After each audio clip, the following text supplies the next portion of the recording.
സാജു, ഒപ്പം തന്നെ മറ്റൊരു കാര്യം കൂടിയുണ്ട്. ഇനിയിപ്പോൾ പലതരത്തിലുള്ള തെരഞ്ഞെടുപ്പുകൾ വരാനിരിക്കുകയാണ്. തദ്ദേശ തെരഞ്ഞെടുപ്പ് വരുന്നുണ്ട്, പിന്നീട് നിയമസഭാ തെരഞ്ഞെടുപ്പിലേക്കൊക്കെ കാര്യങ്ങൾ കടക്കുമ്പോൾ സംസ്ഥാനത്ത് BJPയെ സംബന്ധിച്ചിടത്തോളം ആശ്വസിക്കാവുന്ന ഒരു നിലയിലേക്ക് കാര്യങ്ങൾ എത്തിയെന്ന് നമുക്ക് ഈ ഘട്ടത്തിൽ പറയാൻ കഴിയും. കാരണം ഇന്നലെ നമ്മൾ കണ്ടതാണ്, ആലപ്പുഴയിലടക്കം ഒരു ഘട്ടത്തിൽ ലീഡ് ഉയർത്താൻ ശോഭാ സുരേന്ദ്രന് വലിയ രീതിയിൽ കഴിഞ്ഞു എന്നുള്ളത്. ഒപ്പം തന്നെ തിരുവനന്തപുരത്ത് നെക്ക് ടു നെക്ക് പോരാട്ടം നടന്ന ഒരു സ്ഥലം കൂടിയാണ്. തൃശ്ശൂർ സ്വന്തമാക്കുകയും ചെയ്തു.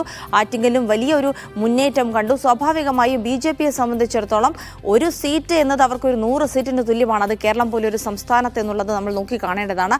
ഈ ഒരു BJPയുടെ വളർച്ചയ്ക്ക് പരസ്പരം പഴിചാരുന്നുണ്ടെങ്കിലും സ്വാഭാവികമായും പിണറായി വിജയൻ കാര്യത്തിൽ മറുപടി പറയണമെന്ന് UDF അടക്കം ആവശ്യപ്പെടുമെങ്കിലും UDFന്റെ സിറ്റിംഗ് സീറ്റാണ് പിടിച്ചെടുത്തിരിക്കുന്നത് NDA എന്നുള്ള കാര്യം കൂടി ഈ ഘട്ടത്തിൽ നമ്മൾ ഓർക്കേണ്ടതുണ്ട്.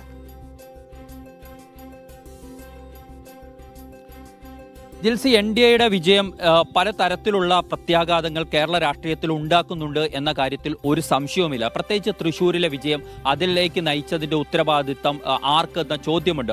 അവിടെ കോൺഗ്രസിനും UDFനും ഒന്നും വഴിമാറി നടക്കാനും കഴിയില്ല. കാരണം കോൺഗ്രസിൻ്റെ സിറ്റിംഗ് സീറ്റാണ് ഇത്തവണ സുരേഷ് ഗോപിയിലൂടെ പിടിച്ചെടുത്തത് തൃശ്ശൂരിൽ NDA. അതുമാത്രമല്ല, വലിയ കൊട്ടിഘോഷിക്കപ്പെട്ടുകൊണ്ടുവന്ന K മുരളീധരൻ 3ാം സ്ഥാനത്തേക്ക് പോകുന്നുണ്ട്. ഏതാണ്ട് 1 ലക്ഷത്തോളം വോട്ടുകളുടെ കുറവ് UDFനെ സംബന്ധിച്ചിടത്തോളം തൃശ്ശൂരിൽ ഉണ്ടാവുകയും ഒക്കെ ചെയ്തിട്ടുണ്ട്.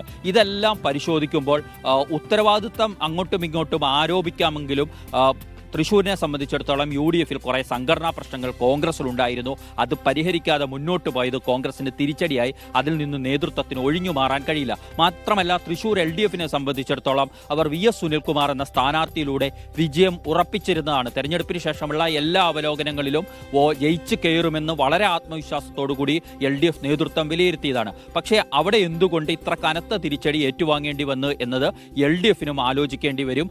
അവിടെ വരുമ്പോൾ തൃശ്ശൂർ പൂരം നടത്തിപ്പടക്കമുള്ള വിവാദങ്ങൾ, അത് കൈകാര്യം ചെയ്ത രീതി, ഇതൊക്കെ സർക്കാരിന് വലിയ തലവേദന ആ തോൽവിയുടെ കാര്യത്തിലും സൃഷ്ടിക്കുന്നുണ്ട്. ഇതിനപ്പുറമാണ് ജിൽസി സൂചിപ്പിച്ച ചില കാര്യങ്ങൾ. സംസ്ഥാനത്ത് NDA നടത്തിയ ഒരു മുന്നേറ്റമുണ്ട്.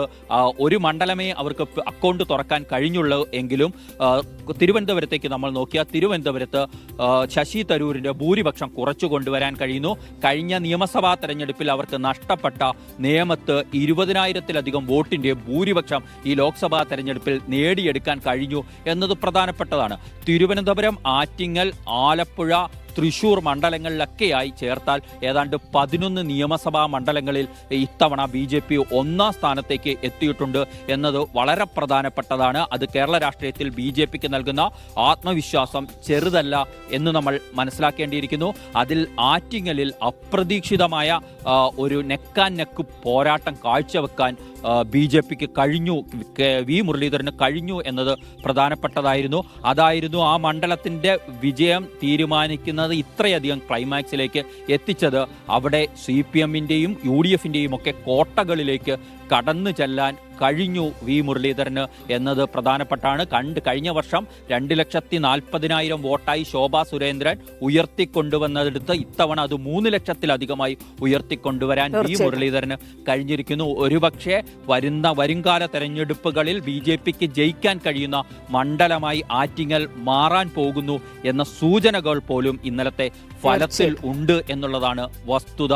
അതുപോലെ ശോഭാ സുരേന്ദ്രൻ പാർട്ടിയിൽ പലപ്പോഴും പ്രശ്നങ്ങളായി മല്ലടിക്കുന്ന ശോഭാ സുരേന്ദ്രൻ ഏത് തെരഞ്ഞെടുപ്പിലും പാർട്ടി അക്കൗണ്ടിലേക്ക് വോട്ടുകൾ കൂട്ടത്തോടെ എത്തിക്കുന്ന ഒരു സ്ഥാനാർത്ഥിയായി മാറിയിരിക്കുന്നു എന്നുള്ളതാണ് ജിൽസി.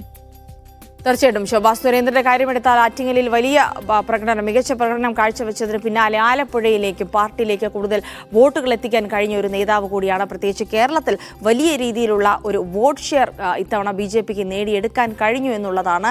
NDA 3ാം തവണയും അധികാരത്തിൽ തന്നെ എത്തുമെന്ന് പ്രതീക്ഷിക്കുന്നു. പക്ഷേ ദേശീയ തലത്തിൽ NDAക്ക് തിരിച്ചടി എന്ന് പറയുമ്പോഴും കേരളത്തിലെ രാഷ്ട്രീയ മാറ്റങ്ങളെ കൂടെ സസൂക്ഷ്മം നിരീക്ഷിക്കേണ്ടതുണ്ട് ഈ സാഹചര്യത്തിലെന്നാണ് മനസ്സിലാക്കുന്നത്. എണ്ണിപ്പറയും ഓരോ വോട്ടും. June 4 media 1-നൊപ്പം.